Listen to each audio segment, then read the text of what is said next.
Hello అండి, welcome to my channel. మరి ఈరోజు వీడియోలో దోసకాయ కర్రీ అయితే నేను చూపిస్తున్నానండి. సో విత్ మసాలా అనమాట. ఆ మసాలా వచ్చేసి నేను ఎక్కువ ఐటమ్స్ ఏమీ తీసుకోలేదు. జస్ట్ ఒక అల్లం, వెల్లుల్లి, జీలకర్ర మాత్రమే తీసుకున్నాను మసాలా కోసం. సో ఇంకా ఒక దాంట్లోకి ఆయిల్ అయితే తీసుకున్నాను ఫ్రెండ్స్. నేను ఏ కర్రీకైనా సరే కొంచెం ఆయిల్ ఎక్కువ యూస్ చేస్తానన్నమాట. ఆయిల్ ఎక్కువ ఉంటే కర్రీస్ అనేవి టేస్ట్గా ఉంటాయి. ఆయిల్ హీట్ ఎక్కిపోయింది కదా, ఇంకా దీంట్లో ఆవాలు, అలాగే జీలకర్ర, కరివేపాకు, 2 ఎండుమిర్చి వేసుకున్నానండి. అవి ఫ్రై అయిన తర్వాత ఉల్లి, పచ్చిమిర్చి కూడా వేసేసుకున్నాను. ఇవి బాగా ఫ్రై అవ్వాలండి. ఇవి బాగా ఫ్రై అయిన తర్వాత మనం కట్ చేసి పెట్టుకున్న దోసకాయ టమాటాలు కూడా వేసేసుకోవాలి.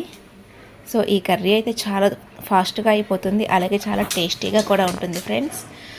అసలు ఇష్టంగా దోసకాయ అంటే చాలామంది ఇష్టపడరు కదా. సో ఈ విధంగా ట్రై చేయండి. మీ ఇంట్లో వాళ్ళకైతే ఒకసారి ట్రై చేయండి ఫ్రెండ్స్. చాలా టేస్టీగా ఉంటుంది. అసలు తినని వాళ్ళు కూడా ఖచ్చితంగా తింటారని చెప్పచ్చు. చాలా టేస్టీగా ఉంటుంది ఫ్రెండ్స్. తప్పకుండా ట్రై చేసేయండి. ఇలా బాగా కలుపుకున్న తర్వాత ఒక 5 మినిట్స్ పాటు మూత పెట్టి దోసకాయ టమాటా బాగా మగ్గే వరకు మూత పెట్టుకొని ఒక 5 మినిట్స్ అయితే ఉంచాలండి.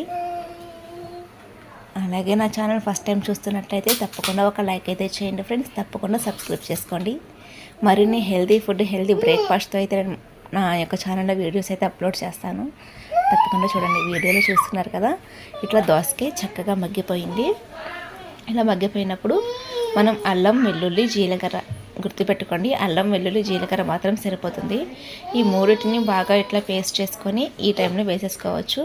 ఇంకా ఇప్పుడే మనం రుచికి తగినంత ఉప్పు, కారం, పసుపు అన్నీ యాడ్ చేసుకోవాలండి. అన్నీ యాడ్ చేసుకున్న తర్వాత బాగా కలుపుకొని మళ్ళీ ఒక 2 మినిట్స్, ఎక్కువైతే అవసరం లేదు, ఆల్రెడీ అన్నీ మగ్గిపోయి ఉన్నాయి కాబట్టి ఈ పచ్చివాసన పోయే వరకు ఒక 2 మినిట్స్ మూత పెట్టుకొని మగ్గనివ్వాలండి. మగ్గనిచ్చిన తర్వాత ఇంకా లాస్ట్లో వచ్చేసి పొడి మసాలా, కొత్తిమీర వేసుకొని మనం కర్రీని అయితే దించేసుకోవచ్చు. కర్రీ అయితే చాలా బాగుంటుంది. వండేటప్పుడు కూడా మనకి కమ్మటి స్మెల్ అయితే వస్తుందండి.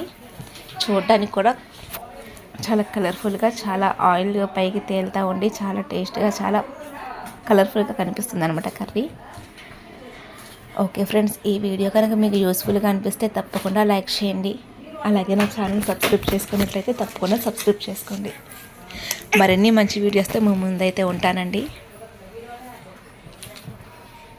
పొడి మసాలా ఎలా తయారు చేసుకోవాలి అనేది, నా స్టైల్లో నేను ఎలా తయారు చేస్తాను అనేది నా యొక్క ఛానల్లో ఖచ్చితంగా ఒక వీడియో అయితే, షార్ట్ వీడియో అయితే అప్లోడ్ చేశారు. చూడని వాళ్ళు తప్పకుండా ఆ వీడియోని కూడా చూడండి.